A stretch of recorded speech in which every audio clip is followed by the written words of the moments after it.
But before we get to your notebook there, I just wanted to use this as a kind of a bridge between the previous studies we've been through and Revelation.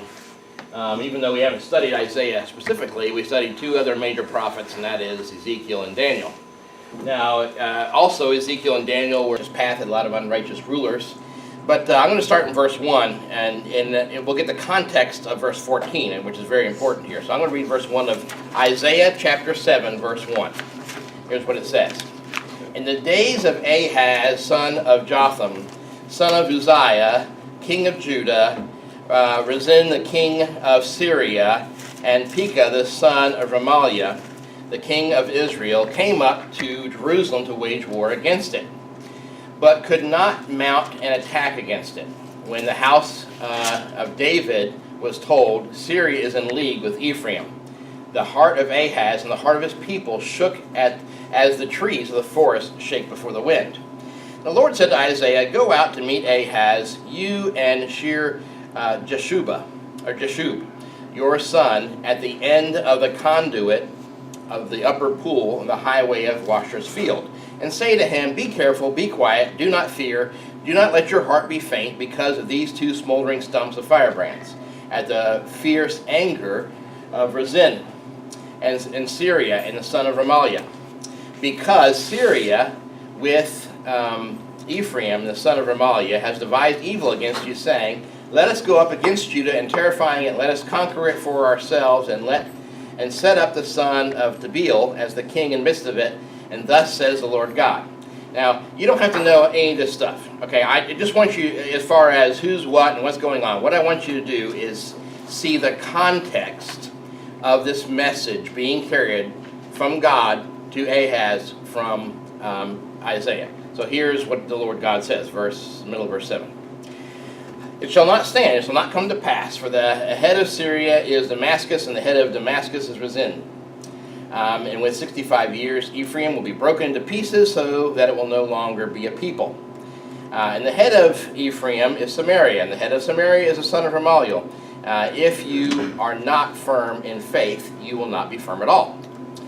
And again, the Lord spoke to Ahaz, ask for a sign of the Lord your God. Let it be deep as Sheol or as high as heaven. Now here's the real context. So there's some political things going on. God is speaking to Ahaz. God tells Ahaz to ask for a sign to know with surety that this is going to come to pass. All right? And here's Ahaz's response, verse 12. He says it could be anything from as high as the Lord your God, as high as heaven, as deep as Sheol, right? That's from as high as you can get, as low as you can get. But, verse 12, Ahaz said, I will not ask, and I will not put the Lord to the test. Ahaz says, no, I'm not going to ask for a sign. He uses as an excuse, well, I don't want to put the Lord, my God, to the test. The real reason is because he doesn't want to obey what God has to say. But this is what he says, this is the excuse. And so, remember, this was not Isaiah's suggestion, this was God's suggestion. Look at verse 13. And he said, hear then, O house of David, is it too little for you to weary men that you weary my God also? Therefore the Lord himself will give you a sign. So he says, look, you didn't ask for a sign, I'll give you a sign. Here's the sign. And he says, behold, the virgin shall conceive and bear a son, and shall call his name Emmanuel. He shall eat curds and honey when he knows how to refuse the evil and choose the good. For before the boy knows how to refuse the evil and choose the good, the land whose two kings you dreaded will be deserted. And the Lord will bring upon you and your people and upon your father's house such days have not come since the day that Ephraim departed from Judah, the king of Assyria. Okay, now, again, the details are not important. What I want you to see is this. God passes on a prophecy to them. Says, here's what's going to happen. And so you are confident that this is going to happen. I want you to ask me for a sign. Whatever it is, I'll grant it. And Ahaz says, no, I don't want to do that. I want to put you to the test. And God says to Ahaz, well, fine. Then I told you to ask for signs. You didn't ask for one. I'm going to give you one anyway. And here's the sign. A virgin shall conceive and bear a son. His name shall be called Emmanuel. He gives some things about him. 3 things about him. Not only is he going to be conceived by what's described here as a virgin. He's eating curds and whey, curds and honey, the cousin to Miss Muffet. And when he knows how to refuse good from evil, which is a very young age, so you begin to learn some, you might say, age of accountability, or at least the concept of understanding what's right and what's wrong, is what he's saying here. Then he says here, verse 16, for before the boy knows how to refuse the evil from the good, the land which the two kings you dread shall be deserted. Okay? So now, here's the thing. There's nothing in this prophecy from Ahaz's point of view that, number one, alludes to a Messiah. Number two,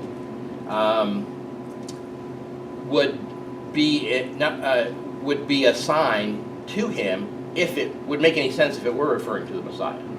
In other words, he's saying, this shall be a sign unto you that what I said was going to happen will happen. So think about this for a minute. If, just for the sake of argument here, if Matthew is right, that, and what he says about it, that is that Mary gave birth as a virgin to fulfill the prophecy of Isaiah 7:14, how is that a sign unto Ahaz? If he was right, how could this make any sense to Ahaz? Because Ahaz was not alive 700 years in the future when Jesus was born. He could not take any confidence in the prophecy given to him based on what Mary did and what happened with Jesus coming into the world. So the interesting thing, there's three ways to interpret this that have been commonly accepted. Number one is this is talking, well, number one, this was talking about Jesus, and they try to make it fit to Jesus only, and how somehow this was what Jesus being born was a fulfillment of this prophecy in Ahaz's day. But as I pointed out, it doesn't really make any sense, because it wouldn't be a sign to Ahaz. The second way to interpret it is basically that this had everything to do with Ahaz, and something that happened in Ahaz's day, and Matthew got it wrong. That this wasn't referring to Jesus. Okay. Or there's the third option, which I'm going to suggest to you is the one that makes sense, and is the whole reason why I'm talking about this. And that is that it refers to both of them. It was a sign given to Ahaz. And you might be asking yourself some natural questions, which I'm going to try to briefly answer, because my main point of this is not to interpret this particular prophecy, but to show you the nature of prophecy. But that it could have been a fulfillment in Ahaz's day, but there was also another fulfillment that was ultimately fulfilled by Jesus, that is used by Matthew to point this out. And I'll talk a little bit about that. So let's talk about the fact that how could this possibly have been a fulfillment in Ahaz's day? Because the natural question would be, are you saying there was another virgin that gave birth to a child? Not in the same way that Jesus was conceived of a virgin. Okay. And some of you aren't going to like this, and I would understand why. Because it's kind of, it doesn't compute in our Western thinking. We just don't like things like this. But if you're going to make it through Revelation, you're going to have to get used to it, okay? Because Revelation was not written to a Western mindset. It was not written really in the West was anything, really. Everything was in the East. So, first of all, two things about this word in Hebrew. Alama, the word for virgin, is the same as in Greek. The Greek word would be parthenos, and it could mean. Here's the thing. Here's another way how our 21st century sensibilities conflict with Bible study sometimes. Okay. There was a big debate. Let me give you an example of what I'm talking about. What's that verse in Matthew? Matthew 1. I'm trying to remember what think it's 118. Somewhere around there. 23. Is it 23? Okay. Is that right? Okay. So this is quoted again by Matthew in Matthew 1:23. Okay. When most of you probably haven't heard of the Revised Standard Version, the RSV was a Bible translation that came out in the 70s. And when it got to this prophecy here, this statement by Matthew, it said, behold, it didn't say, behold, a virgin shall conceive and give birth to a son. It says, behold, a young woman will conceive and give birth to a son, and everyone freaked out. So much that they were taking these Bibles and burning them. Because they were saying, oh, they're trying to say that Jesus was, or Mary was not a virgin when she gave birth. Truthfully, the word, the original language word could be translated either way. But here's the thing that 21st century Americans may have forgotten. That when you were a young woman, you were a virgin. I know that's a shock to some of us. Because we don't see that depicted anywhere in America's culture anymore, right? And so you were that word applied to you when you were young enough to be an unmarried woman. So the fact that these were used interchangeably is not a shocking thing.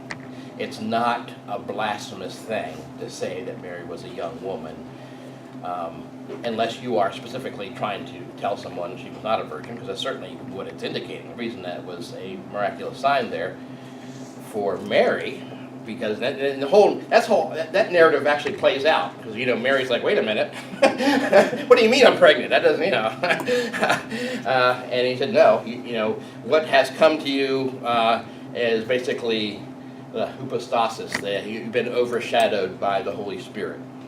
The angel explains to Mary. In other words, yes, I know how it usually works, but this is not how it's worked with you.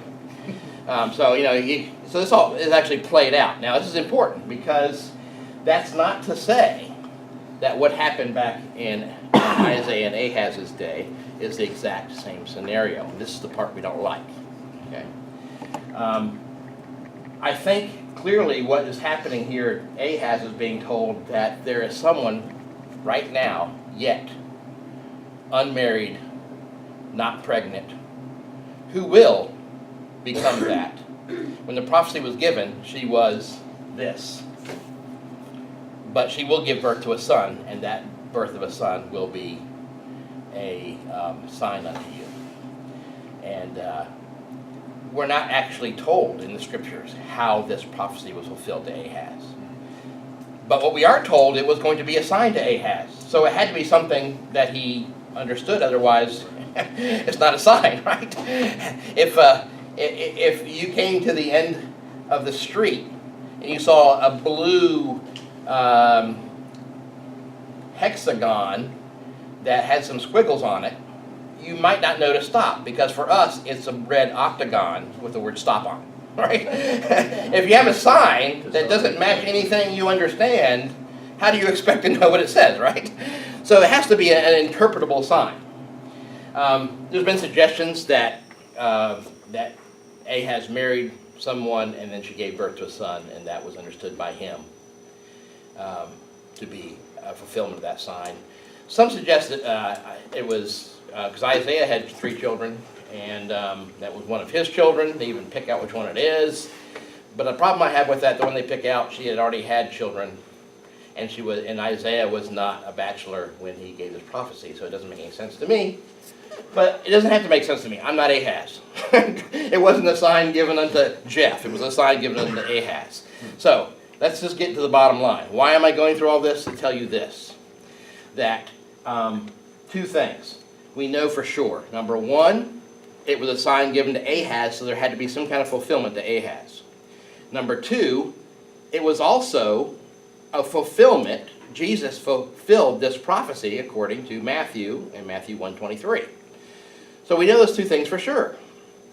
So the only possibility is that they're both correct. And this is the real problem that people get in with Revelation, even though we're not talking about Revelation here, is they try to make things sometimes only fit one thing. and you get in debates. It's like the Antichrist situation. You know, every president since in the last, who knows, 100 years has been the Antichrist, but declared by certain people, you know, or whatever leader, or this leader, or whatever, you know, everyone. And the truth is, the Bible says very clearly that there wasn't just meant to be one Antichrist. There were many Antichrists, John said, and there were already Antichrists in John's day. And so there are lots of Antichrists. I mean, the word Antichrist just means anyone who's against Christ. Does anyone know any Antichrists? I think we could all say we know people, whether we know them personally or know of them, that are Antichrist. And so the fact that we insist that there's only one fulfillment of things, or one example of things, can often get us in trouble. That's one big mistake. Do you kind of get what I'm saying? Yes. You got a question? If this is a fulfillment to Ahaz, Yes. why would the kid be called Emmanuel? Because it's the fact that it was God's sign to him. In other words, this is proof of that I'm doing to you, with you, that I said I was going to.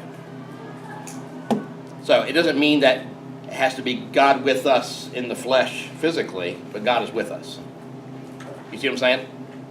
And again, I know our Western minds don't like that, because we want it to be the same way at the same time. But prophecy is often, especially when there's not every prophecy has double fulfillment, by the way. But you can't automatically exclude that there are some prophecies that have more than one fulfillment. Often, and almost always, the fulfillments are not the same way at the same time.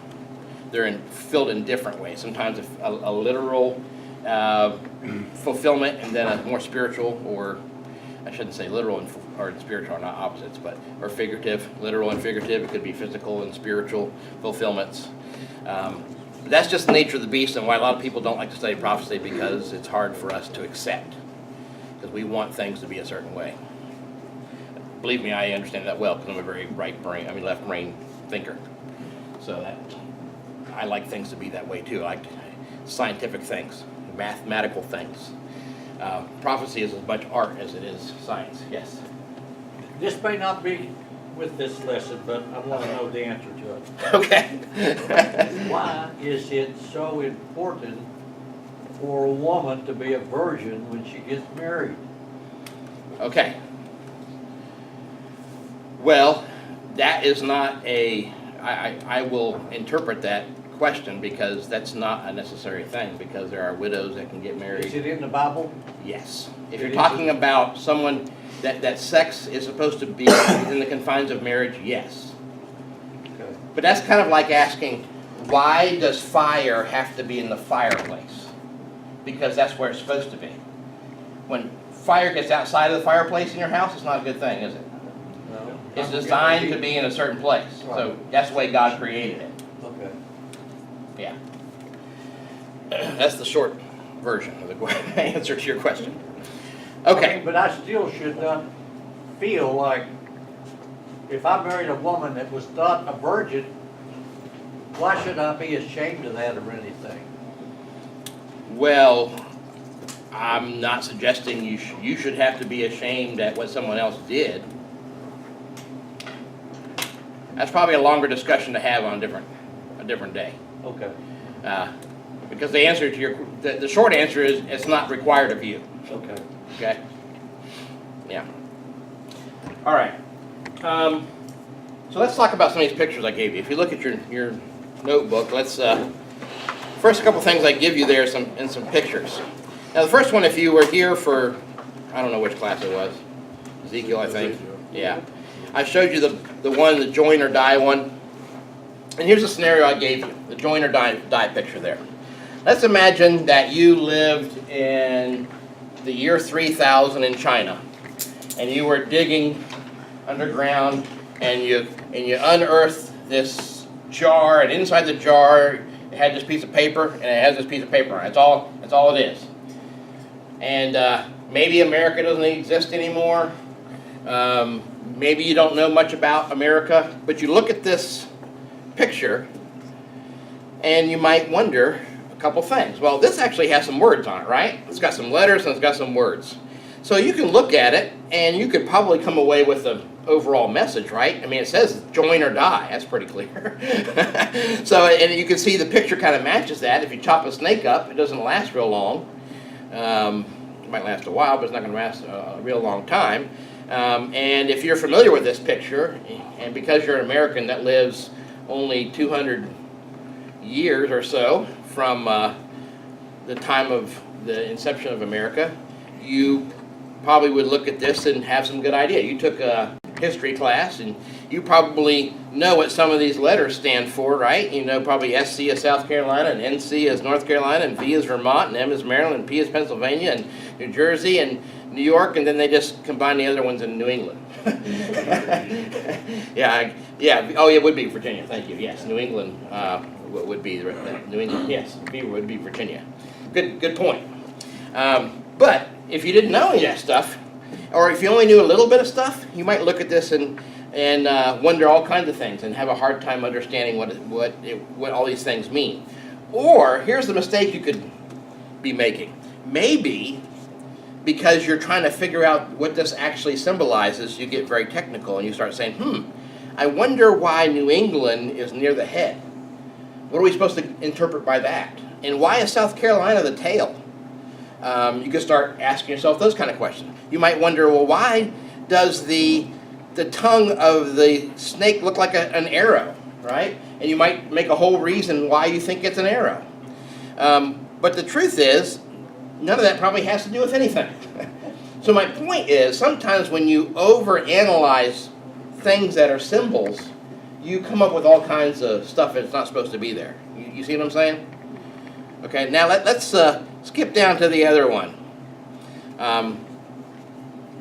So let's just look at this picture with this one right here. That's the one I want you to look at. I don't want to say anything about it yet. So if you're looking at that, tell me what you would have to know to understand what this means. What kind of information would you have to already know when you look at this picture to say, oh, okay. Well, you have to know who Obama was. Okay, you have to know who Obama is, right? What Wall Street was. Wall Street, yep. And the Little Red Riding Hood story. Okay, got to know the Little Red Riding Hood story. Otherwise, not going to make much sense. You know, you wonder what's going on here with this big, creature. You might spend a lot of time debating whether it's a wolf or coyote or something. You might waste a day doing that, thinking it's important in some way, because you don't know the story. With the hammer and sickle. Yeah. If you don't know anything about the proletariat and the working class and communism, you may not know what the hammer and sickle is, right? So there's a lot of things that you have to know to understand what this picture is saying. Because, again, if you drop this off to some people who don't know that information, this picture's not going to mean very much to them, right? So the fact that having some base information in which to interpret things is key. That's why I told you it was almost imperative that we study some of these other books first, because at least for you to be able to see it. Now, I'm not going to teach this like a college class, so I'm not going to, and some of you probably wish I would, but I'm not going to do that because we'll just lose a lot of people doing that, wading through all. I'm going to give you a lot of conclusions. I will give you reasons for those conclusions as much as I can without getting stuck in the mud, if you will. You know what I get out of this picture? It's Little Red Riding Hood talking to the big bad wolf. That is right. But you got to figure out who the big bad wolf is, what he represents. That's what you got to do. Otherwise, yeah. So anyway, it's good. Of course, you got a little comment here in the bottom that gives you some information too, don't you? It says, "In America, what a big government you have." So it gives you some idea there what's going on. The fact that the wolf is the big government's chewing up the Wall Street. You might get some information on what this person, his commentary or his belief is. Okay. Okay. So basically, Revelation is trying to paint word pictures for the most part. Now, the first 3 chapters are not as much. First chapter kind of is. Chapters 2 and 3 not as much. Once we get past chapter 3, It's a lot of word pictures. And so they're not painted pictures or drawn pictures, they're describing things. So then it's a matter of reading it, forming a picture, and then understanding what the picture means. So this is the reason why. But the good news is, the Bible is its own best interpreter. So if you want to know what something means, go study the Bible. You don't need a newspaper, you need a Bible. Just keep, and what I will often do is give you those references. Well, the reason why I see this is because this is the way it was used elsewhere as symbolism. And so God's pretty consistent on those kind of things. And so we'll look at it from that perspective. Does that kind of make sense? Mm-hmm. Okay. All right. Okay, well, let's go ahead and get into the text there, where not the text, but the introduction part. So this whole first couple of weeks will be giving an introduction, because when you study any book of the Bible, you have to have context.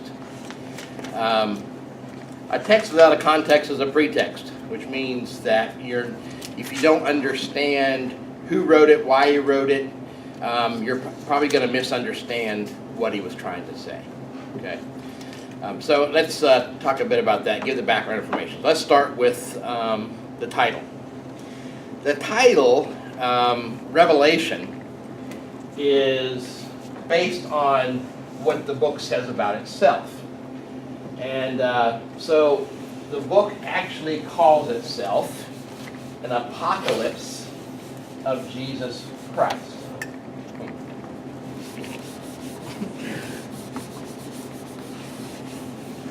Okay, the word apocalypse means literally to draw away, to uncover, to unveil, and it's kind of like something's covered up, and you pull back the curtain, you pull back the covering, and you reveal what's underneath. So while literally it means an unveiling, the purpose of the unveiling is to reveal something. And so the fact that it's called Revelation is not wrong, but it literally calls itself an apocalypse. Which, by the way, just give you one of my little pet peeves. The phrase post-apocalyptic, which is used like everywhere nowadays, like this movie, it's post-apocalyptic, actually is referring to the book of Revelation, believe it or not. And you should know there is no post-apocalyptic. The apocalypse is the end. Revelation is the end of things. There's nothing physical anyway. There's eternal, spiritual, but there's no physical after the apocalypse. So anytime somebody, this movie's about the post-apocalyptic world, okay. I guess don't be thinking during this portion of the movie. But that seems to be a big thing now, the zombie apocalypse, right? There's no zombies in the apocalypse, but there are a lot of interesting things in the apocalypse. I guess there are some zombies. There's some people that are referred to as have a reputation for being alive, but they're actually dead. I guess that's the closest you get to a zombie. So anyway, it means an uncovering. The reason why it's called that is kind of like this: if you could peel back and see something that is hidden. So a covering conceals, and so you reveal what was concealed. And so Revelation is an unveiling to a spiritual mind. And the reason why we say spiritual mind is because several times in Revelation, John actually says, this calls for a spiritual mind. And the reason why there's so much confusion is because there's a lot of people who are interpreting this who don't have a spiritual mind. And that's just, you might as well be blind trying to interpret a room or something. Because, you'll get some things right, but a lot of people, if you don't have the Spirit, trying to understand something that's revealed to a spiritual mind can be a difficult thing. Okay, next, the author. Who wrote the book of Revelation? Well, verses 1 and 2 says pretty clearly, the revelation of Jesus Christ, which God gave him to show to his bondservants the things which must soon take place, and he sent and communicated it by his angel to his servant or bondservant John. And so pretty clearly written from the Apostle John, by the Apostle John. Verse 4 also says, John to the 7 churches that are in Asia. So he's identified. There are books in the Bible that are not, the writer is not identified. None of the Gospels are identified as a definite author, although there's clues. The book of Acts doesn't have a defined author, although there are clues and understanding from when they were written, who wrote them. But there are a lot of books like that. The book of Hebrews is not signed, I think purposely so, but so it's not unusual, but this one is. This one is definitely, and you should also, I should probably put this out there, the genre, this is written as a letter. Like for instance, Matthew, Mark, Luke, and John, the Gospels are historical records. They're written like historical records. And then there are a lot of letters. It's like 14 letters in the New Testament. Revelation is written in that style. It's not really generally considered to be included in the letters, but it's written as a letter from God through his apostle, John, to, as we're going to find out here, the addressees, the 7 churches of Asia. Which is kind of interesting. That's what it says in verse 4, Revelation 1:4, John to the 7 churches of Asia. I've given you a map there if you want to know where in Asia they're talking about. Most of them are in modern-day Turkey, is where a lot of those churches. Interestingly enough, there was only a 7-year period of time that there were only 7 churches in Asia. There were initially, well not initially, but because Paul went through and planted churches, and at one time, after he did that, there were 9 churches in Asia. And then an earthquake came through and destroyed 3 of them, and then one of them was rebuilt, and that was Laodicea, which they probably should not have rebuilt. But anyway, this church didn't fare so well, Laodicea. But there was only, from the year 63 to the year 70, there was only that 7 years that there were 7 churches. So that's kind of interesting in dating it. But nonetheless, it's referred to the 7 churches. The churches are gone through one by one in chapters 2 and 3. But of course, just like the book of Romans is not limited to the church that was in Rome, we also study Romans today to get the messages of God, or any of the other books such as the Corinthians or Thessalonians, or Thessalonians, the Thessalonican church. Are not just limited to be accepted by them, but they were circulated around. And so the things that were written to individual churches are not limited to them. The number 7, by the way, I won't say a lot about it right now, but you'll find the number 7 appears almost exhaustively in this book. Over and over and over and over again, number 7 appears. And some people would suggest that the fact that there's 7 churches in Asia is not particularly fascinating historically, because it's not meant to be limited to those 7 churches. So number 7 is not important literally, but maybe figuratively, because the number 7 is essentially the number of perfection, which we'll find out as we go on from here. So Asia Minor is where those churches are. Provenance is where something originates from. And so where did the book originate from? Well, verse 9 of Revelation 1 says, I, John, so there's another reference to John, by the way, who also am your brother and companion in tribulation and in the kingdom and patience of Jesus Christ, was in the isle that is called Patmos, for the word of God and for the testimony of Jesus Christ. So, John was exiled to the island of Patmos. If you look back at the map, there is a star there indicating essentially where that would have been. But so Patmos, he was exiled there because of the persecution he went through, and the question is, when was that? Some suggest it was during the reign of Nero, and other people suggest it was during the reign of Domitian. I will talk about that in a little bit if we get there. But let's see. Because there was so much persecution going on that it could have been a couple different times, but I'll tell you later on why I believe it was during Nero, because it just fits the other things that are said by it. But the point is, the book originated when John was exiled to the island of Patmos.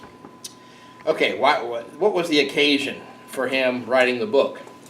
Well, as I put on your copy there, let's see, let me get where yours is. I'm reading my own notes here. So the occasion to encourage Spirit-filled Christians to be faithful in the face of worldly persecution.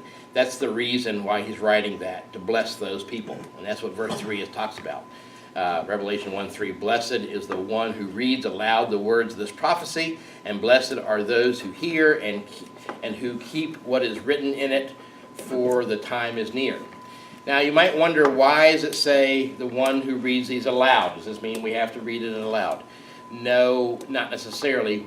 It was just addressing the usual custom. A letter would come to the church, someone would read it to the church, so there are people who are hearing it and people who are reading it, and he said everyone's going to be blessed. The one reading it is blessed, the one hearing it is blessed. That's all it's saying there. It's not trying to saying, well, if you're going to be blessed by this book, you got to read it out loud. It's amazing what people will come up with, by the way. When they read this book, they kind of just lose their mind. We're going to try to keep sane as we read through it, hopefully. Anyway, what else was I going to say about the occasion? Let's see. Yeah, a lot of persecution. I was just going to say a lot of persecution going on.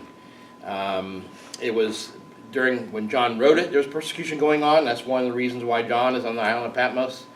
It's because of persecution that was going on, and Christians were being killed for their faith and things like that. And so, but it wasn't just written for them, because people have been persecuted. As long as there's been Christians, there have been people persecuted for Christianity. Just as there, even though we don't suffer so much persecution, at least not physical persecution, there are people, as we speak and stay in our little comfortable building with a big sign outside that announces that we're here. There's a lot of places in the world you can't do that, because you'll just soon be killed for it. So we're blessed for that. But it's meant to encourage us. All right, the date of writing. I'm going to suggest to you, and it's not everyone agrees on the dating, but the dating is significant. When it was written does affect how you read things in this book. So that's why I spent some time on it. My belief is this book was written before the year 70 and before the temple was destroyed in Jerusalem, which is what happened in the year 70. For a few reasons. I've listed those reasons here for you. There's two external evidences. And the first one basically says that when we go back historically and we look at all the people who lived closer to this period of time, almost all of them taught that it was written during Nero's reign, Nero was assassinated in the year 68. So that would put it about then.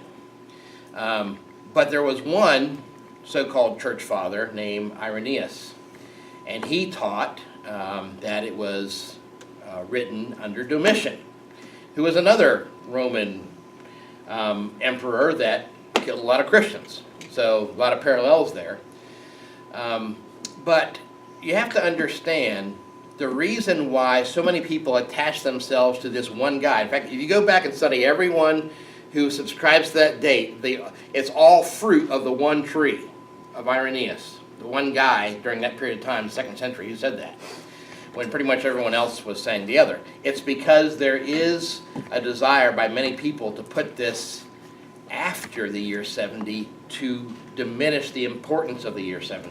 This is the reasoning. And you have to understand that every human being on the planet has a bias, okay? This is what makes some of this difficult. And as Christians and as honest students of the Word of God, we have to do everything we can to try to set aside our biases, okay? Especially if they're non-biblical biases. I mean, biblical biases you could understand that I have this belief system from other parts of Scripture, and then you can reconcile things.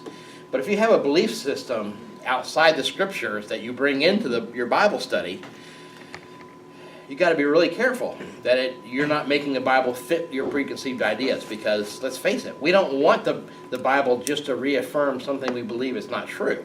Okay, we want it to teach us so that we are what we believe is true. So that's what we're going to try to do as we do this. So the external evidence is basically you got one guy I guess I got the wrong guy assassinated. Nero died in 68, and then Domitian was assassinated in 96. Okay, then the second external evidence here is that there is a very ancient manuscript. The manuscript itself, probably the physical copy, is probably from the 9th century, but the original that it was copied from is from the 2nd century. It's called the Aramaic Peshitta. And the Aramaic Peshitta is just basically a copy of Revelation, the book of Revelation, in the language of Aramaic, which is kind of like it's kind of like a Hebrew-like dialect, but it's not Hebrew. It's similar to Hebrew. Anyway, it's actually a Shemitic language. So it's an offshoot of Hebrew. But anyway. And this happens sometimes in the original language. They would write notes along, because these are all hand copied, right? Sometimes they would write notes, and this particular one carried the note. It says, the revelation which God gave the evangelist John on the island of Patmos, where he had been banned by Nero Caesar. So that was an ancient note. It's not Bible. Got to distinguish between, just like you got to today, distinguish between the notes at the bottom of your page and the page itself. Someone wrote that there, so that was his understanding. Anyway, so there's another external evidence of it. We give a lot more credence to what's called internal evidences. So something within the Bible itself is where the more authoritative evidence is. You can get historical evidences from outside the Bible, but here's some things from the Bible itself. So first one is the present persecution. The book primarily deals with the present intense persecution that existed when the book first was composed. The two popular dating periods are the mid-90s during the persecution of Domitian and Nero's persecution of Christians in the 60s. That's why you usually get one of those two datings. So that's an internal evidence that persecution matches with one of those two periods of time. The second evidence is there's warning to the 7 churches of Asia. As I pointed out, there was only about a 7-year period in which there were 7 churches in Asia. So that may give some credibility to the younger date. There's also, like in Revelation 10 and places like that, there's indications in the book of Revelation that John had more ministry to do after this, which may be more likely that he was in the 60s rather than his 90s. So that's not, again, this is not a smoking gun anywhere, but it's just more information. This, I think, is a big one for me. The fact that there's a lot of references to the temple and the end of the Jewish age, and if it was happened after the year 70 in the 90s, that had already happened. There was no temple anymore. The end of the Jewish age had already come. So giving prophetic allusions to that makes no sense to me if it was written later. But then again, those people don't want to see those as having any references because they don't want to believe. And again, the political reason for it is we want to believe the Jews are still God's favored chosen people. And I say we, I mean those who subscribe to that. So that lends them to think, well, what happened in the year 70 was not the end of the Jewish age, the way Jesus said it was going to be. And so it works backwards. So everything fits to that filter. And the Jews eternally being God's chosen people affects everything they read.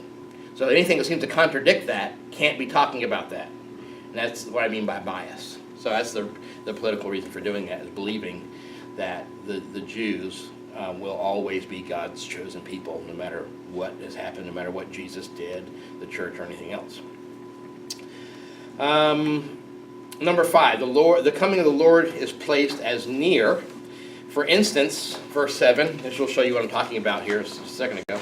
It says, behold, he, talking about Jesus, is coming with the clouds, so every eye will see him, even those who pierced him, and all the tribes of the earth will wail on account of him, even so, amen.